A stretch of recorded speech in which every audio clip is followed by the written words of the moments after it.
we're talking about episode 4. Woo!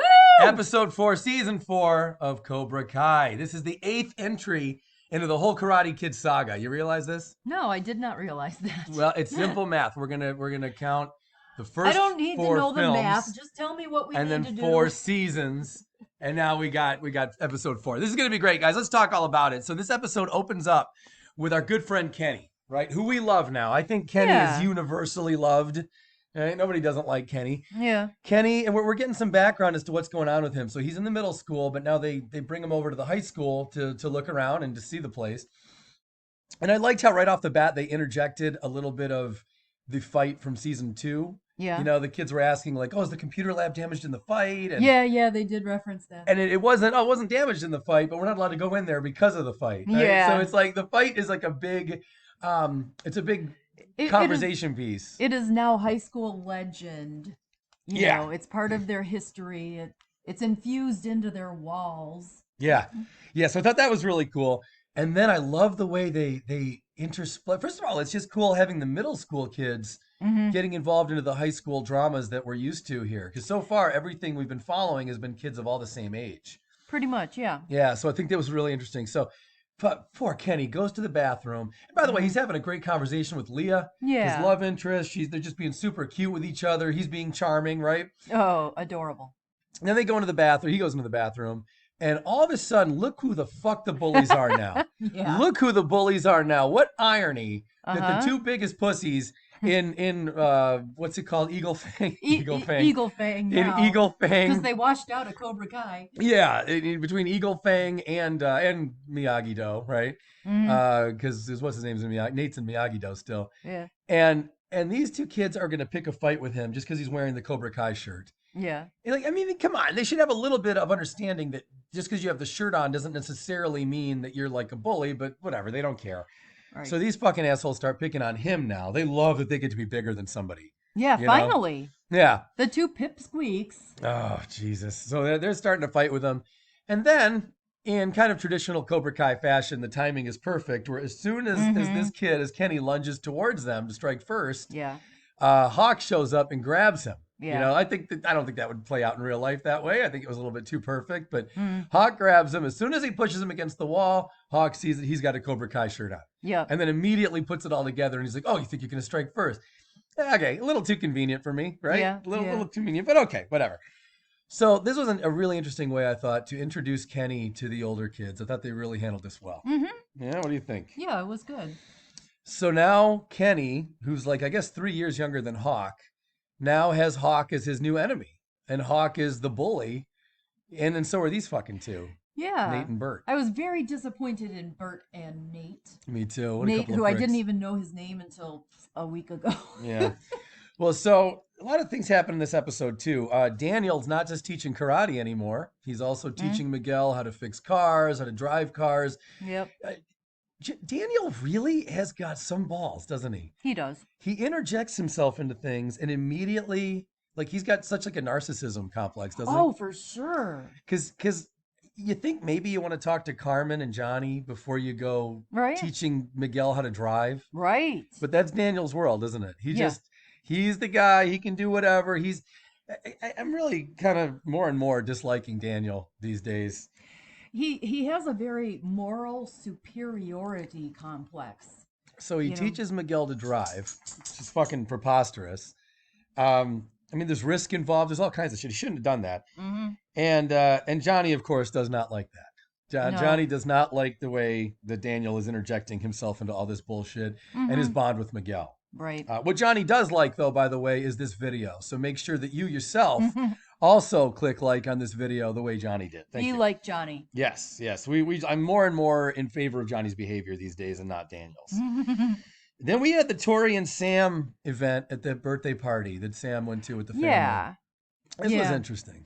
It is. And I think the LaRussos are going to have to come to grips pretty soon with the fact that their children are not angels. Their children are the bullies in many ways. Yeah. And very often. Well, you can't say Sam is the bully over the fact that she did this to Tori, that she showed up and was like heckling her at work. You can't say she's a bully because we're already at the point where these two are fierce enemies and clearly heckling at work, I'll agree with Sam on this, is nothing compared to breaking and entering. It doesn't matter. Completely violent assault. But is she keeping it going? I guess. Yeah, she's keeping it going. She is her father's child because that's what Daniel did back in the day. Yeah, that's what Daniel does now. Things could calm down. Yes. Yeah, things could calm down, and then Daniel LaRusso would amp them back up again, and Sam's doing the same thing. Yeah, I'll say this, though. If Sam truly was the victim in all this, and I've already explained in a previous video that I'd say Sam started the whole fucking thing with Tori. But if your perspective is that Sam did not start the whole thing, and that's, it's a perspective. I disagree, but it's a perspective. Then you can't blame Sam for keeping it going because of what just happened. Because look, you know what a loser I'd feel like? If someone broke into my fucking house with their friends and assaulted me and all my friends. I mean, I'd never be able to see them anywhere and not try to reignite something because you're at war from now on. Until you score a true victory, you're still at war.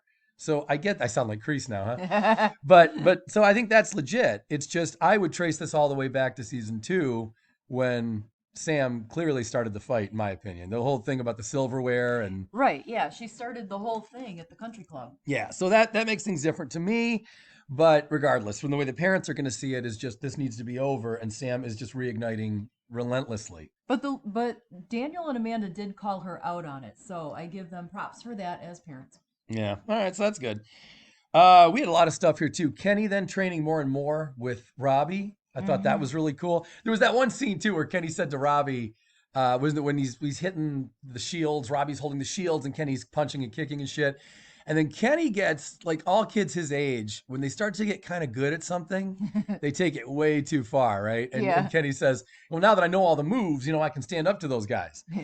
And Robbie just does not like that at all. Robbie, it's been a hot minute. Yeah, and all of a sudden he knows all the moves. Robbie does not like it. Yeah. Speaking of liking, make sure you like this video, please. If you enjoy this film, it says fucking film now. If you enjoy this video, click like, click subscribe, click all that shit. Little reminder. Yeah, so then that's of course when Robbie like kind of throws his shit down. He's like, all right, come on, show me. He had to wake him up. He had to wake Kenny up to how much he does not know. Yep.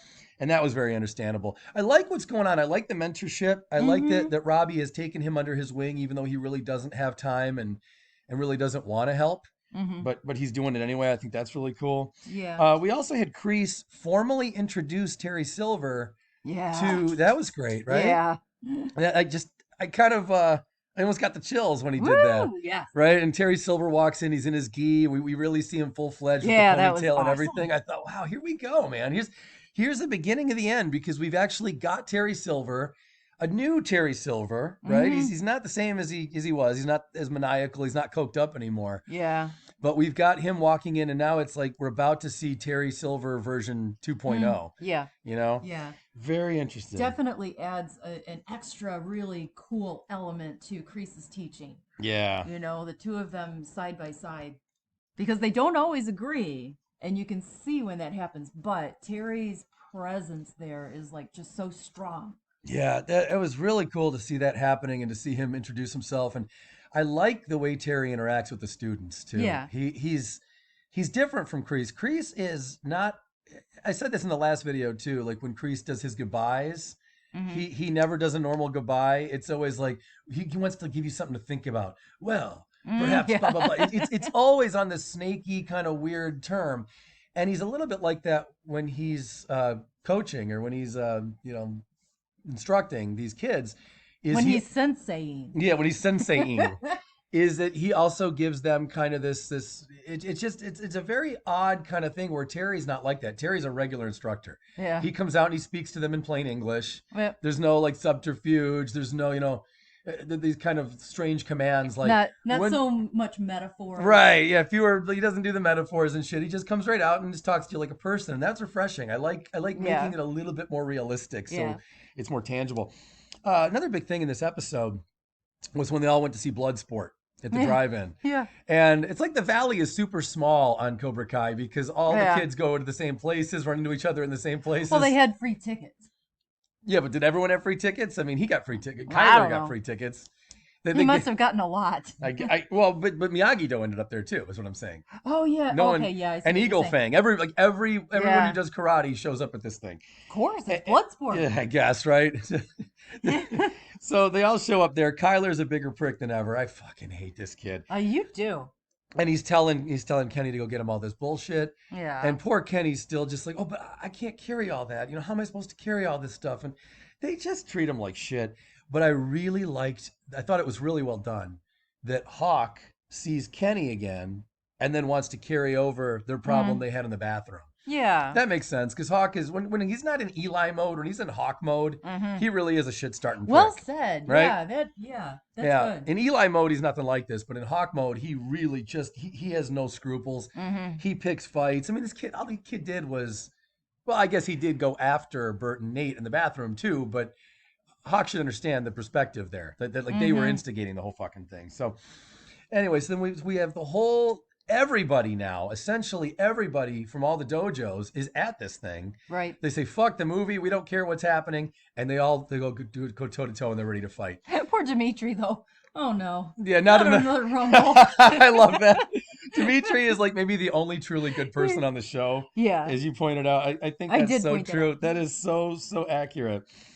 And then Miguel does his first Miyagiism, right? And he says, well, let's just meet at the baseball diamond in 30 minutes. Now, in real life, that's usually how it would go. I always thought the show was funny the way everyone just bursts into a fight wherever they are. You usually go somewhere more secluded. Yeah, very West Side Story sometimes. Right? Yeah, very West Side Story. So here, they plan it out. But Miguel somehow has all the timing in his head of exactly when the lights go out and when they're going to get doused with sprinklers. In my life, I've never had a friend who knew exactly when the sprinklers were going to go off anywhere. I've never even heard of that. Right. But okay, Miguel's got it down. He's very convenient to the Cobra Kai story. Yeah, so they got out of that fight. So which sensei do you think had the correct assessment of that whole situation, Daniel or Johnny? Yeah, and by the way, real quick, how ironic was it that they're watching Bloodsport, like one of the most violent films of all time, and then Miguel pulls a stunt to get out of a fight and to just sit there like, kind of laugh at them, and kind of like they're in the car in the parking lot, like just laughing while these kids get doused. I mean, I look, you see, you're making a point about who had the right assessment. Look, Daniel is right in that, they didn't have to fight. They got out of a fight. But Johnny's right in that, like, now what? You made yourself look like a bunch of pussies. You angered the bad guys even more, right? Now Cobra Kai really wants to crush them. Yeah. So you've ultimately, these are my words, not Johnny's, but you're escalating even more by doing that, is how I think that's how Johnny sees it. I think that's fair to say. Yeah, no, I agree with Johnny on this one. They poked the bear. Those were Johnny's words. Yeah. And they either had to diffuse it right there while they were standing in front of the movie and go their separate ways, or have a rumble. Yeah, Johnny does not subscribe to Daniel's bullshit. He does, however, subscribe to Roll with the Troll. Yeah. Because he wants to get more videos like this in the future, and you guys should too. If you want to get more videos like this, go ahead and click subscribe, the bell icon, all that bullshit. We've only got another minute here, but yeah, I really thought this was a brilliant move from the writers to have this thing where Miguel and even Hawk were proud to not have to throw a punch and to feel like they won the fight. Yeah. Hawk made that comment at the end, like, look at this, we won. We didn't even have to throw a punch. This is my best kind of fight, or something like that. Yeah, I think Dimitri was saying that. He's like, this is the best kind. We don't even, I don't know, Hawk might have too. No, I think it was Hawk. It was Hawk, wasn't it? That's crazy. We didn't even have to throw a punch. Yeah. So you love throwing punches. Yeah, well, it's weird. It's a weird thing that you can really see Daniel's influence on Johnny's students. And I can definitely see where people would be torn. I think this was a really unique storytelling device. And it comes up in the future episodes too, where this really seems to drive a bigger wedge now between Johnny and Daniel. So this one I really buy into. I thought this, as much as I don't know how fucking Miguel's going to know exactly when the sprinklers go off and all that shit, I still thought this was really perfect in the way of driving that wedge and really coming up with a brilliant way to show you just how different these two methods are between Johnny's and Daniel's. And Johnny goes off. We'll talk about it in the next episode about how right Johnny is about this is only just poking the bear and making things a lot worse. Final thing that happened that I thought was cool. It ends with Terry and Kreese showing up at Miyagi-Do. Oh. And right when Johnny says, we poke the bear, you find out that now we're going to escalate in a great big fucking way. The bear has frickin' arrived. So think about that before you get your opponent wet. I love, too, how this was such a callback to what Daniel did to Johnny all those years ago. Yes. Oh, yes. So perfect. The hose. Johnny's like, so what, you got your opponent wet and you ran away? Yeah. Oh, that's perfect. Anyway, guys, like, subscribe. We'll see you tomorrow for the next video. Bye.